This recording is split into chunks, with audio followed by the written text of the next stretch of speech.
Tua palavra é lâmpada para os meus pés, Senhor. Bem-vinda, bem-vindo ao nosso encontro com a palavra lâmpada para os meus pés. Em nome do Pai, e do Filho e do Espírito Santo. O Evangelho proposto para esta solenidade da Ascensão do Senhor. A conclusão do Evangelho de Marcos, capítulo 16, versos 15 a 20.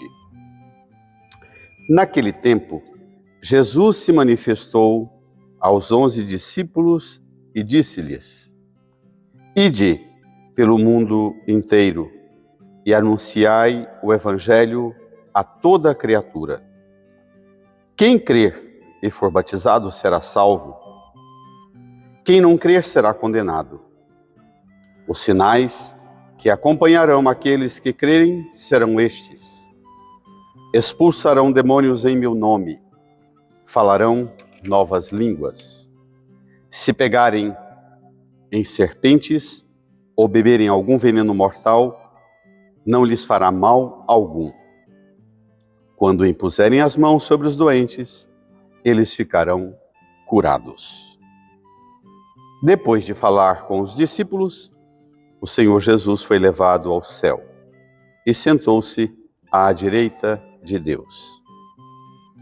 Os discípulos então saíram e pregaram por toda parte.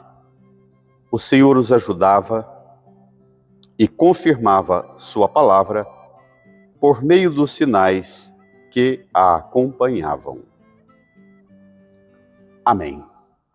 Nossa caminhada pascal chega a este ponto culminante, o desfecho daquele mistério da encarnação. A festa de hoje está intimamente ligada ao mistério da encarnação. Se na encarnação do Senhor, no seio da Virgem Maria, no Natal que celebramos o seu nascimento, tem a dimensão profunda do céu que se aproxima da realidade terrestre, podemos, no corpo, na carne do homem de Nazaré, verdadeiro homem, Jesus de Nazaré, e verdadeiramente Deus, o Christos, na solenidade de hoje, a terra entra na realidade do céu. É a comunhão de dons entre o céu e a terra. O ápice da razão da encarnação, fazer com que a criação fosse de volta, levada, apresentada na sua dignidade real, por que não dizer material, palpável, corpórea, na presença do Criador. Isso se faz pelo corpo ressuscitado do Cristo, por Ele que ressuscitado traz as marcas do preço que Ele pagou, os calos do preço que Ele pagou para o resgate nosso e devolver-nos à condição original, filhas e filhos, sem nenhuma mancha, sem nenhuma ranhura, sem nenhuma lesão por causa do pecado e das realidades e consequências de toda a situação da fragilidade do pecado. É a conclusão do Evangelho de Marcos. Você não vai estranhar na proclamação do Evangelho o diácono ou o sacerdote, ao anunciar na proclamação, dirá: não proclamação do Evangelho de Jesus Cristo segundo Marcos, mas dirá conclusão do Evangelho de Jesus Cristo segundo Marcos. É importante esse acento, não é mera expressão e força da beleza estilística da literatura, mas aqui é um elemento teológico. Conclusão da Boa Nova, ápice da Boa Nova. Naquele tempo Jesus se manifestou aos 11 e disse-lhes: Ide! Se ele lá no início, depois do seu batismo, se manifesta aos discípulos dizendo: Vinde, segui-me, agora ele diz: Ide, anunciai. Ide pelo mundo inteiro. Anunciai não qualquer coisa, não qualquer produto, não qualquer manualzinho de regrinha moral e de traves e complicações ou padronizações de comportamentos externos. Ide anunciai a boa nova, o evangelho a toda criatura. Quem crer e for batizado será salvo. Esta é a condição da salvação. Crer e ser batizado. Quem não crer será condenado. Os sinais que acompanham a igreja no Ide e Anunciai, os sinais que acompanharão aqueles que crerem serão estes. Não só os anunciadores, mas também aqueles que recebem o anúncio. Os sinais que acompanharão aqueles que crerem. Os que anunciam, os que recebem o anúncio e aderem ao anúncio. Primeiro, dos sinais, expulsarão demônios em meu nome. Cessou, minha gente, o tempo do diabo. Acabou o tempo de Satanás. Encerrou o tempo do demônio. Demônio, silenciado, calado, não é mais a época do demônio para tudo quanto é lado, de falar em capeta toda hora e de ficar acentuando demais o poder do capeta. É hora, pelo contrário, de dizer, seu tempo, demônio, encerrou. Ponto. Esse espetáculo, essa carnificina que faz de assombro e de medo, falando em capeta toda hora, isso não é da conclusão do Evangelho. É para calar, silenciar e dizer que cessou o tempo de Satanás. Claro, se expulsa o demônio, falarão novas línguas. Caminharão pelo mundo anunciando a boa nova do Evangelho. Falarão novas línguas. Não é só em latim. Falarão novas línguas. Não é só em latim, com a mão assim e todo na forma e na forma, dizendo que se não for daquele jeito, não vale. Falarão novas línguas. As missionárias e missionários que não cessam de falar, de aprender. No passado, poderíamos dizer as línguas dos povos, culturas e nações. Hoje nós temos ainda um conceito até mais amplo de falar novas línguas.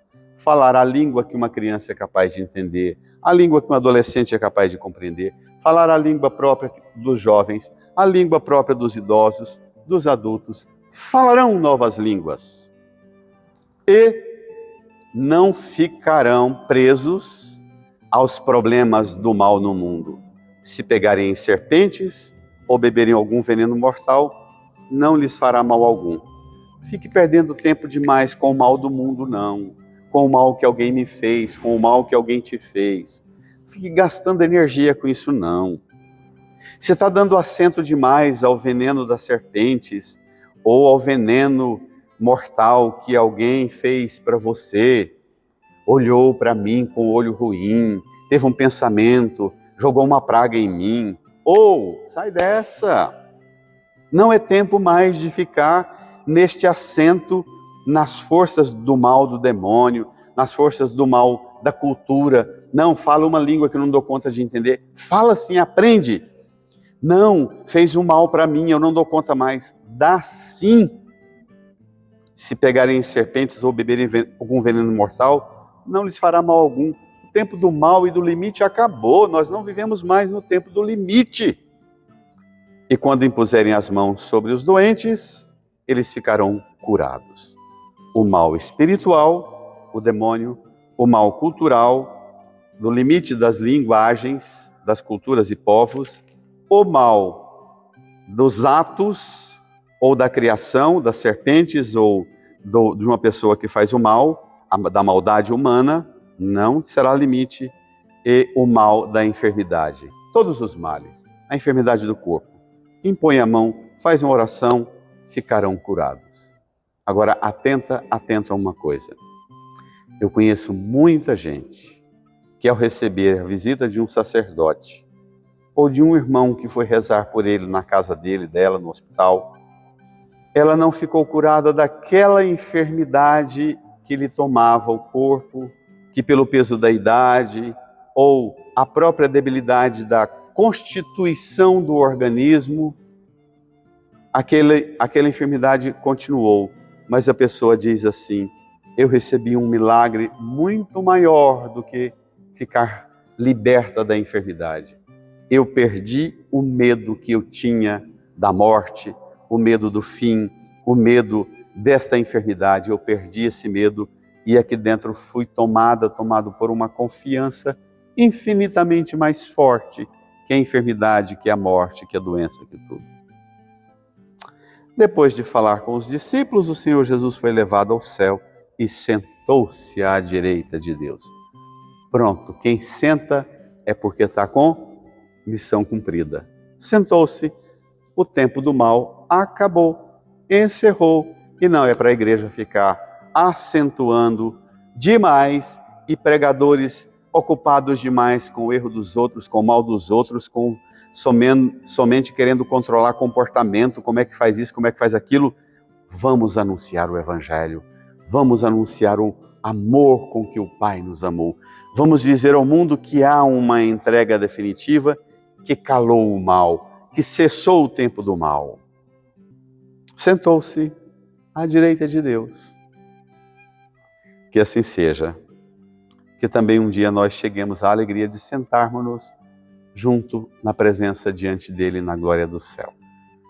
Uma semana abençoada para preparar Pentecostes e uma semana abençoada para preparar e viver bem a nossa campanha de mobilização, apoio e solidariedade ao povo vítima das tragédias das enchentes lá no sul.